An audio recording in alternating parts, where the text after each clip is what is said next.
Starting అయితే కాయలైతే ఒక బకెట్లో నీళ్ళు వేసుకొని నానుకోవాలి. ఎందుకంటే కాయలకు ఏమైనా తుక్కు అది ఇది ఉంటుంది కదా, కింద పడతాయి కదా కాయలు, అది మొత్తం క్లీన్ అయిపోవడానికి బకెట్లో నీళ్ళు వేసుకొని నానుకోవాలి. కాయ అయితే ఇట్లా పెట్టుకోవాలి, మంచిగా కట్ చేసుకోవాలి. మధ్యలోకి అయితే కాయ అయితే ఇట్లా పెట్టుకొని ఇట్లా కట్ చేసుకోవాలి. కట్ చేసుకొని ఇలా ఒక 4-5 ముక్కలు చేసుకోవాలి.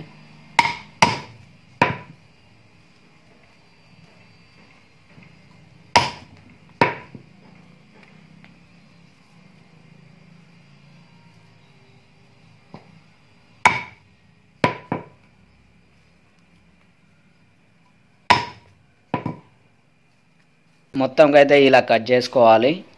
కట్ చేసుకున్నాక తర్వాత ఏం చేసుడో నేను చూపెడతా. అయితే కాయలు అయితే కొట్టిన కాయలు అయితే కట్ చేసి వాటర్లో వేసుకోవాలి మళ్ళీ, ఎందుకంటే మళ్ళీ చెత్త గిత్త అంటుతుంది కదా, క్లీన్ చేసుకోవాలి. మొత్తంగా అయితే ఇట్లా ప్యాన్ వేసుకోవాలి. ఇట్లా నీళ్ళకి వెళ్ళి తీసి ఎండబెట్టుకోవాలి. మొత్తంగా అయితే చూడండి ఎట్లా ఎండబెట్టినామో, ఎందుకంటే ఖరాబ్ కాకుండా తొక్కు ఇది ఎండిపోతే, నీళ్ళు అనేది ఎండిపోతే మంచిగా ఉంటాయి కాయలు, మళ్ళీ ఖరాబ్ కాదు వెంటనే, చాలా రోజులు ఉంటుంది అన్నట్టు తొక్కు. ఒక బగోన్ పెట్టుకోవాలి, పొయ్యి మీద నూనె పోయాలి. నూనె వేడెక్కినాక జీలకర్ర, ఆవాలు, మెంతులు, కొత్తిమీరలు వేసుకోవాలి. పొయ్యి మీదకి వెళ్ళి దించినాక కొద్దిగా నూనె చల్లగా అయినాక ఎల్లిగడ్డలు దంచినవి వేసుకోవాలి. నూనెలో వేసి కలపాలి. నూనె చల్లారినాక 2 గ్లాసుల కారపొడి,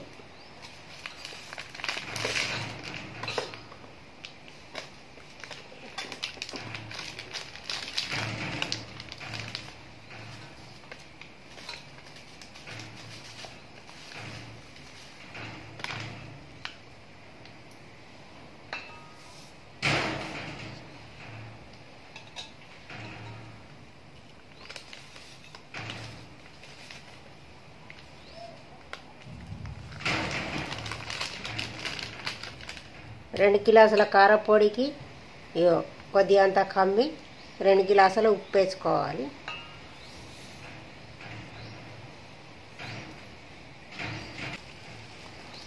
నువ్వొడి వేసుకోవాలి.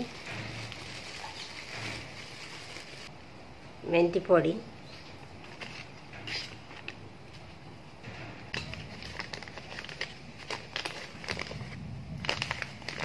కొత్తిమీరల పొడి,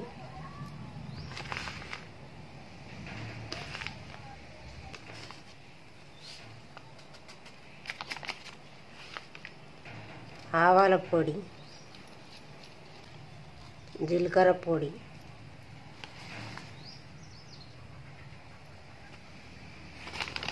ఇవన్నీ వేసుకొని మిక్సీ వేసుకోవాలి.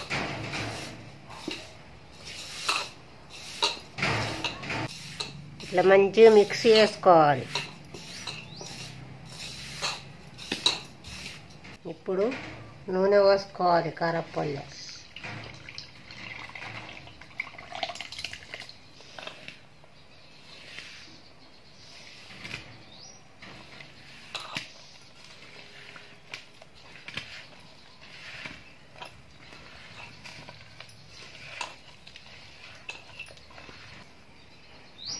ఇప్పుడు వక్కలు వేసుకోవాలి.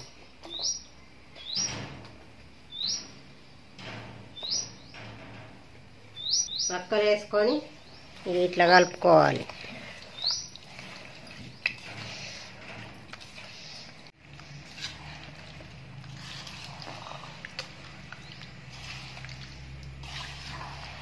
ఇట్లా కలుపుకోవాలి.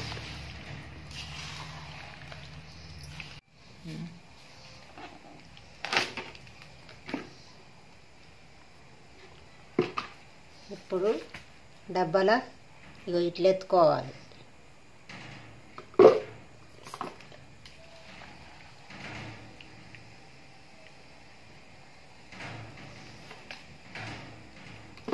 ఇప్పుడు డబ్బాలు ఎత్తుకున్నాక ఇక ఇట్లా మూత పెట్టుకోవాలి.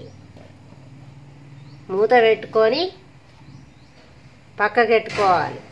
పక్కకు పెట్టుకున్నాక 3 రోజులకు కలిపి మళ్ళీ ఉప్పు కమ్ము ఉంటే కలుపుకోవాలి చూసి.